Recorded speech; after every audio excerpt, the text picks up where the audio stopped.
जय श्री राधा रानी सरकार की, जय श्री कृष्ण भगवान की, जय श्रीमद् भागवत महापुराण की, जय सदगुरुदेव श्री बंसी वाले महाराज की।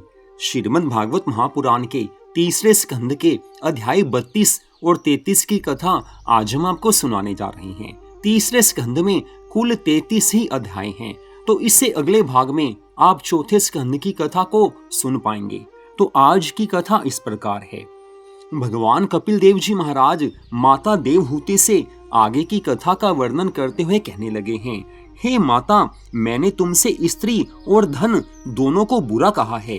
इससे आपके हृदय में ये संदेह आया होगा कि संसार के सभी जीवों की उत्पत्ति स्त्री से होती है और सब सुखों की प्राप्ति तो धन से होती है। तब इन दोनों को त्यागने से संसार के काम कैसे चलेंगे? तो हे माता, इसका हाल मैं आपसे कहता हूँ, सुनो। मैंने गृहस्थों के लिए स्त्री तथा धन छोड़ने के लिए नहीं कहा है। हे माता, जो लोग गृहस्थ आश्रम को छोड़कर परमेश्वर के नाम पर साधु वे रागी अथवा सन्यासी हो जाते हैं तथा जो वन या तीर्थों में रहकर श्री नारायण भगवान के ध्यान और स्मरण में अपना जीवन व्यतीत करते हैं, उन्हीं लोगों के लिए स्त्री तथा धन का निषेध किया गया है। जो मनुष्य गृहस्थ हैं तथा जो गृहस्थ आश्रम में रहकर ही श्री नारायण भगवान का भजन और स्मरण करके भव सागर से पार उतरना चाहते हैं, अपनी विवाहिता स्त्री चाहे वह सुंदर हो अथवा कुरूप हो, उसके अतिरिक्त उन्हें किसी और स्त्री से प्रीति अथवा प्रसंग नहीं करना चाहिए। अपनी स्त्री से एक मर्यादा में रहकर संसारिक सुखों का उपभोग करना अच्छी बात है, लेकिन पराई स्त्री नरक का द्वार माना जाता है। इस कारण पराई स्त्री से कोई भी अनुचित संबंध नहीं रखना चाहिए। हे माता, गृहस्थ मनुष्य जितना भी धन कमाए उसमें कुछ न कुछ धन परमेश्वर के नाम पर अवश्य देना चाहिए और बाकी शेष धन से अपने परिवार का पालन करना चाहिए। भगवान की कृपा से धन संपत्ति प्राप्त होती है, तो उन्हीं भगवान के नाम पर कुछ न कुछ धन भगवान की सेवा में लगाना चाहिए। पाप से कमाई हुई करोड़ों की इच्छा भी कभी अपने मन में नहीं रखनी चाहिए। गृहस्थ मनुष्य को उचित है कि वह प्रतिदिन देव कर्म, पितृ कर्म और श्री नारायण भगवान का पूजन और स्मरण अवश्य करे तथा भगवान को भोग लगाने के बाद स्वयं भोजन करे। उसे श्री नारायण भगवान की कथाओं को सुनना चाहिए, भगवान के नाम का जाप करना चाहिए। गृहस्थ को उचित है कि वह यथाशक्ति साधु, संत, महात्मा तथा ब्राह्मणों को भोजन और वस्त्र का दान करे। जो कुछ भी अपने पास है उस धन का एक अंश उनकी सेवा में लगा देना चाहिए, इससे प्रभु प्रसन्न हो जाते हैं। गृहस्थी मनुष्य जो भी यज्ञ, तप, दान, व्रत आदि धर्म कर्म करे उसे श्री नारायण भगवान जी को अर्पित कर देना चाहिए। गृहस्थी मनुष्य को गृहस्थ में रहते हुए भी अपना मन सबसे विरक्त रखना चाहिए। इसके विपरीत वैरागी तथा सन्यासी मनुष्यों को संसारी सुख का त्याग करना ही श्रेयस्कर होता है। अब तुमसे हरि भक्त गृहस्थ के लक्षण कहता हूँ, सुनो। जिस प्रकार कमल का फूल जल में रहकर भी उससे सदा अलग रहता है, उसी प्रकार हरि भक्त गृहस्थी को उचित है कि वह घर में रहते हुए, परिवार में रहते हुए भी अपने मन को संसारिक माया से सदैव अलग बनाए रखे। जो गृहस्थ इस प्रकार का आचरण करते हैं तथा सदैव अपने मन में प्रभु का स्मरण करते हैं, वे मृत्यु के पश्चात सूर्य मंडल में होकर वैकुंठ लोक को चले जाते हैं। अब अज्ञानी गृहस्थों के लक्षण सुनो। हे माता, अज्ञानी गृहस्थ देवता और पितरों का पूजन, यज्ञ, दान, पुण्य आदि कुछ भी नहीं करते हैं। वे भगवान की कथा नहीं सुनते, वे भगवान को याद भी नहीं करते।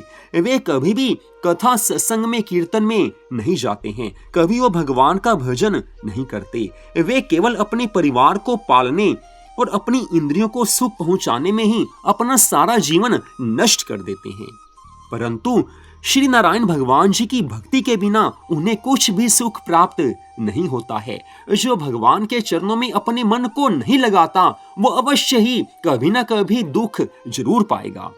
ऐसे लोग मृत्यु के पश्चात चंद्रमंडल में होकर पितृलोक को जाते हैं। वे कुछ दिनों वहां रहकर फिर संसार में जन्म लेते हैं। उत्तरायण सूर्य शुक्ल पक्ष तथा दिन में मृत्यु को प्राप्त होने वाला मनुष्य सूर्य मंडल में होकर वैकुंठ लोक को चला जाता है और दक्षिणायन सूर्य कृष्ण पक्ष और रात्रि में मरने वाला मनुष्य चंद्रमंडल में होकर पितृलोक में चला जाता है। वहां अपने कर्मानुसार सुख भोगने के पश्चात उसे फिर से इसी संसार में जन्म लेना पड़ता है। हे माता, लेकिन जो लोग भगवान की भक्ति करते हैं, भगवान की कथा सुनते हैं, सदा अपने मन को भगवान के चरणों में लगा कर रखते हैं, उनकी मृत्यु चाहे उत्तरायण में हो, चाहे दक्षिणायन में हो, चाहे दिन में हो, चाहे रात्रि में हो, वो कभी भी कहीं और नहीं जाते। वो मृत्यु के पश्चात सीधा भगवान के वैकुंठ धाम में जाते हैं। जो लोग भगवान के चरणों में सदा अपना मन लगा कर रखते हैं, उनकी मृत्यु किसी भी पक्ष में हो, किसी भी समय हो, वो सीधा भगवान के धाम में जाते हैं। हे माता, मनुष्य मात्र अगर भगवान की भक्ति करे तो उससे भगवान की प्राप्ति हो जाती है, लेकिन जो मनुष्य पाप कर्मों में अपना जीवन व्यतीत कर देते हैं, उन्हें 84 लाख योनियों में जाना पड़ता है। पापी मनुष्य नरक में रहने के पश्चात 84 लाख योनियों में जन्म लेकर अनेक प्रकार के कष्ट अवश्य पाते हैं। जब तक मनुष्य इंद्रियों के सुखों से विमुख नहीं होता, तब तक उसका शरीर अंगुष्ठ परमान जैसा बना रहता है और वह आवागमन से छूट नहीं पाता है। जो मनुष्य मुक्त हो जाता है, उसका वह शरीर छूट जाता है, तब उसे फिर संसार में जन्म नहीं लेना पड़ता। हे माता, इसके अतिरिक्त मुक्ति प्राप्त करने के 3 मार्ग और हैं, वह भी सुनो। पहला ये है कि जो मनुष्य वेद शास्त्रों में लिखे वर्ण धर्म अनुसार अपने वर्ण के लिए उचित कार्यों को करता है और बुरे कामों से दूर रहता है, उसे मुक्ति मिल जाती है। दूसरा ये कि जो मनुष्य स्नेह पूर्वक श्री नारायण भगवान का पूजन और स्मरण करता है, वह भी मोक्ष को प्राप्त कर लेता है। तीसरा ये कि जो मनुष्य सब जीवों में परमेश्वर का एक सा चमत्कार जानकर किसी के साथ भी वैर भाव शत्रुता नहीं रखता है, वो भी मोक्ष को प्राप्त कर लेता है। ये तीनों प्रकार के मनुष्य भी मुक्ति पद को अवश्य प्राप्त करते हैं। इतनी कथा सुनाकर मैत्रेय ऋषि विदुर जी से कहने लगे हैं, हे विदुर जी, इस ज्ञान को सुनने के बाद देवहूति ने कपिल देव जी भगवान को दंडवत प्रणाम करके प्रार्थना की है कि हे प्रभु, आपके इस उपदेश से मेरा संसारी माया मोह तथा कर्दम जी के वियोग का दुख समाप्त हो गया है। आपने इतना सुंदर परम सुंदर ज्ञान दिया है कि मुझे उस ज्ञान के द्वारा संसारिक बंधनों को काटने में काफी आसानी हुई है। अब मुझे संसार का कोई भी मोह नहीं रह गया है, अतः मुझे गृहस्थ आश्रम की इच्छा नहीं रही है। अब मुझे घर में नहीं रहना है, मुझे ठाकुर जी के भजन में अपने मन को लगा देना है। हे महात्मन, महाप्रलय के समय ब्रह्मा आदि देवता भी आपकी माया में पड़कर नष्ट हो जाते हैं और वह आपकी माया भी आपके स्वरूप में लीन हो जाती है। हे प्रभु, उस समय आप अकेले ही अंगुष्ठ प्रमाण बालक का सुंदर स्वरूप धारण करके बरगद के पत्ते के ऊपर क्षीर सागर में शयन करते हैं। हे प्रभु, अवतार धारण करना सब आपकी इच्छा पर ही निर्भर रहता है। जिस प्रकार पहले आपने वाराह, मत्स्य, कच्छप, नरसिंह और वामन आदि अवतार धारण करके तथा अपने भक्तों को परम सुंदर लीलाएं दिखाकर गोलोक धाम को प्रस्थान किया था, उसी प्रकार आपने मेरे गर्भ से प्रकट होकर मुझे परम सुंदर ज्ञान दिया है। हे प्रभु, इस परम सुंदर ज्ञान के कारण मुझे संसार से अब कोई भी मोह नहीं रह गया है। अब मुझे प्रभु चरणों में अपने जीवन को लगा देना है। मुझे भगवान के चरणों में अपने मन को लगाकर मोक्ष की प्राप्ति करनी है। इतनी कथा सुनाकर मैत्रेय ऋषि विदुर जी से कहने लगे हैं, हे विदुर जी, देवहूति माता द्वारा इस प्रकार प्रार्थना किए जाने पर श्री कपिल देव जी भगवान आज आनंद मग्न हो गए हैं। उन्हें आनंद मिला है। श्री कपिल देव जी भगवान प्रसन्न होकर कहने लगे हैं, हे माता, तुम इस परम सुंदर ज्ञान को सूर्य के समान प्रकाशवान और सबसे उत्तम जानो। जिस प्रकार सूर्य के प्रकाश के सम्मुख अंधकार ठहर नहीं पाता है, उसी प्रकार इस ज्ञान के प्राप्त होने पर मनुष्य का अज्ञान दूर हो जाता है।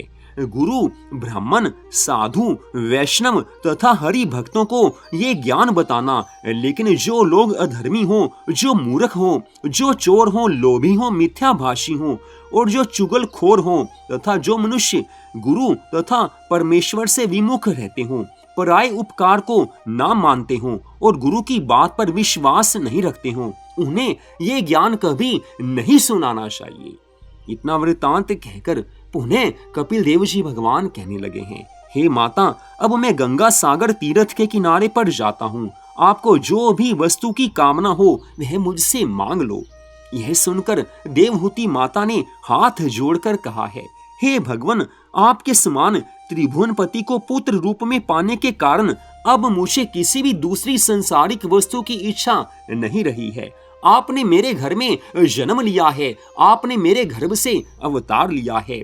इससे बढ़कर मेरे लिए परम सौभाग्य की, आनंद की बात क्या हो सकती है। मुझे संसार के सुख नहीं चाहिए, मुझे तो मोक्ष की प्राप्ति करनी है और आपने जो परम सुंदर ज्ञान मुझे दिया है, उस ज्ञान से मेरा मोह नष्ट हो गया है और मुझे पूरा विश्वास है कि मुझे मोक्ष अवश्य मिलेगा, मुझे परमात्मा की प्राप्ति होगी। और आज इधर देवहूति माता के इन परम सुंदर वचनों को सुनकर कपिल देव जी भगवान मुस्कुराते हुए पूर्व दिशा की ओर चले गए हैं। आज कपिल देव जी भगवान जी के जाने के बाद माता देवहूति संसार की माया से मुक्त हैं, उनका मन प्रभु चरणों में लग गया है। आज माता देवहूति सरस्वती नदी के परम सुंदर तट पर बैठकर पवित्र मन से श्री नारायण भगवान के ध्यान में मग्न हो गई हैं, भगवान के भजन में लीन हो गई हैं। श्री नारायण भगवान का स्मरण करते समय जब उनका शरीर सरस्वती नदी में समा गया, तब उनकी चैतन्य आत्मा ने मोक्ष पद को प्राप्त कर लिया है, उन्हें भगवान के धाम में स्थान मिला है। इतनी कथा सुनाकर आज मैत्रेय ऋषि विदुर जी से कहने लगे हैं, हे विदुर जी, जो कथा मैंने आपको सुनाई है, इस कथा को जो कोई मनुष्य पूरी श्रद्धा भावना से एकाग्र मन से सुनेगा या दूसरे को सुनाएगा, उसकी सभी संसारिक मनोकामनाएं पूरी हो जाएंगी और जीवन के अंत समय में उसे भगवान के धाम की प्राप्ति हो जाएगी, उसे मोक्ष मिल जाएगा। तो यहीं पर आज की इस परम सुंदर कथा का विश्राम होता है। अगले भाग में आप श्रीमद् भागवत महापुराण के चौथे स्कंध की कथा को सुन पाएंगे। जय श्री राधा रानी सरकार की, जय श्री कृष्ण भगवान की, जय श्री कपिल देव जी भगवान की, जय श्रीमद् भागवत महापुराण की, जय सद्गुरुदेव श्री बंसी वाले महाराज की। जय जय श्री राधे, जय जय श्री राधे, जय जय श्री राधे श्याम।